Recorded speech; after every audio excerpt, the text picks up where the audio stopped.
Hello, my name is Sydney Hart, and today I will be giving a speech about my topic, More Than a Shade, the effects of colorism on the Black American community. In Toni Morrison's first novel, The Bluest Eye, there's a particular passage about one of the small children in the book. The child's name is Maureen Pill, and she is described as a mixed-race child with high yellow color and slow green eyes. She's upper class, she's pretty, she's everything the embodiment of what the characters Claudia want. Claudia, the main narrator of the novel, mentions how jealous, how envious they are of Maureen. And all the time that we knew Maureen Pill was not the enemy, not worthy of such intense hatred. The thing to fear was the thing that made her beautiful, and not us. The thing Claudia mentions here is the thing I will be discussing today: colorism and all other skin-based discrimination. Colorism is something not many people know about, or may not have the language to emphasize or enunciate. However, they may have seen or experienced it. For example, if you are a dark-skinned woman and someone comes up to you saying, "You are pretty for a dark-skinned girl," or even "You would be so much prettier if you were lighter," or even comparing your skin to midnight asphalt and concrete. Colorism, by the Merriam-Webster Dictionary, is defined as the preferential treatment of lighter skinned people rather than dark skinned people. It is a hierarchical emphasis on hierarchical system in which light skinned people are offered more opportunities in society rather than their darker skinned counterparts. So how did we get here? What happened throughout the course of African American history to dwarf our understanding of each other?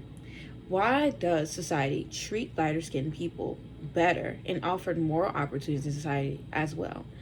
Today, I will be going through 3 time periods within the Black community: chattel slavery, the 20th century, and the contemporary time, to explain how destructive, damaging, and detrimental colorism has on the esteem and confidence of Black people. So first we begin during chattel slavery times. So during chattel slavery, there was a phenomenon of sexual abuse.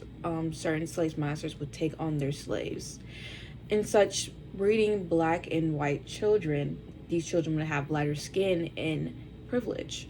Those who had light skin were offspring of their slave masters through sexual abuse, obviously, such that darker skinned slaves were pushed to do more harder and more field work rather than their lighter skinned counterparts. And thus we have this example of privilege. Although both are still enslaved, one has the luxury of doing domestic tasks in the house, whilst the other, who has no proximity to whiteness, has to be forced to do field work from 8 to 8. So thus we see slaves as, with lighter skin, as capital. And there's a word called the pigmentocracy. The ruling class of lighter folk becomes a societal standard near the end of slavery and after the Civil War period. So as we transition into the 20th century, descendants of mixed ancestry, so the children of slave masters from the 19th century, soon entered the 20th century with freedom. So thus with this freedom, they had more privilege to create different societies and also create houses, create property, create businesses and enterprises. So such descendants of mixed ancestry began utilizing their privilege to build sororities as well. So one of the main sororities within the Black community is Alpha Kappa Alpha Incorporated. It started off as a brown paper bag club, in which if you were lighter than a brown paper bag, you could get join. As well as the Blue Vein Society. If you pull down your arm and you could see the veins in your wrist, you're considered to enter. As well, we see a rise in skin lightening products to emulate whiteness, and it's almost proficient and almost important to implement that lightness is seen as a proximity to whiteness.